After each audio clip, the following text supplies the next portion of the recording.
अक्सर सुना है कि इंसान अपनी किस्मत खुद लिखता है ना? पर कुछ जिंदगियों की कहानी उनके पैदा होने से भी पहले लिख दी जाती है। और ये कहानी भी कुछ ऐसी ही कश्मकश की है।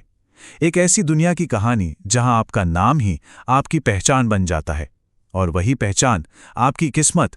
ज़ैन की दुनिया भी कुछ ऐसी ही थी।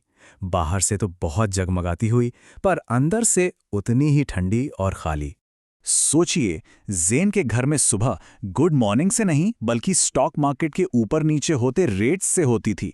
डिनर टेबल वो तो बस नाम का था, असल में तो वहां बिजनेस डील्स पक्की होती थी। और रिश्ते रिश्ते मतलब पावर पे टिके थे, किसी एहसास या अपनेपन पर नहीं। उस दुनिया में ना हर चीज की एक कीमत थी, और ताकत की कीमत थी एहसास।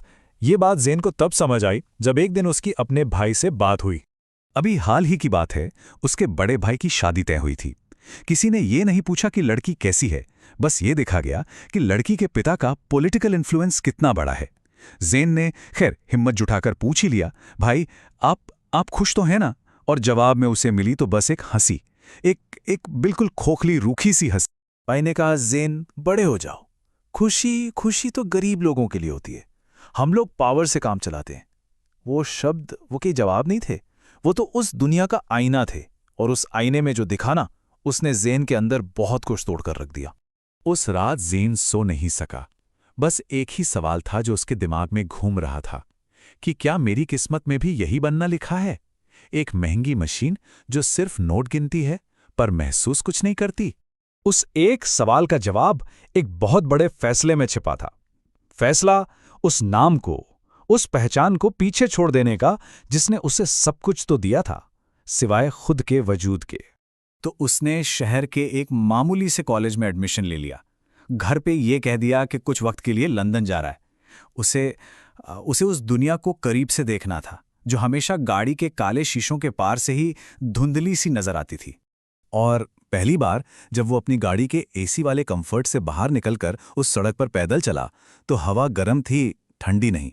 चारों तरफ सुकून वाली खामोशी नहीं, बल्कि एक अजीब सा शोर था।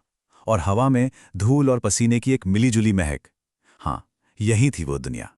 उसका नया पता था एक पुराना जर्जर सा हॉस्टल।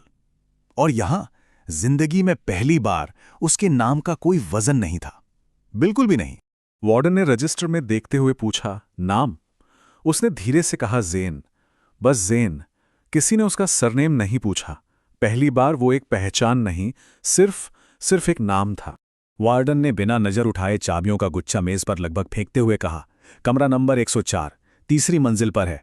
पानी सुबह 6 से 8 बजे तक ही आता है, और हाँ, लिफ्ट खराब है।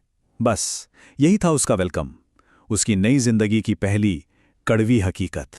उस रात अपने कमरे में वो अकेला था, और आज़ादी के उस एहसास में डर भी मिला हुआ था, एक अनजाना सा डर। उसने कमरे में चारों तरफ देखा।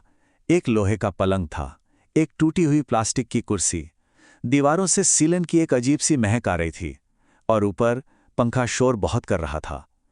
पर ज़ैन के अंदर एक खामोशी थी जो बढ़ती जा रही थी। उसने मन में सोचा, आज पूरे दिन में किसी ने उसे सर नहीं कहा। आज पहली बार वो बस ज़ैन था, सिर्फ ज़ैन। लेकिन यह आज़ादी, ये थोड़ी डरावनी भी थी। गरीबी शायद दूर से एक कहानी की तरह लगती हो, पर जब आप उसके करीब जाते हैं तो वो काटती है। वो उस सख्त ठंडे बिस्तर पर बैठा, न जाने कितनी देर तक बस एक ही बात सोचता रहा, क्या अपने नाम के बिना इस दुनिया में सांस भी ली जा सकती है?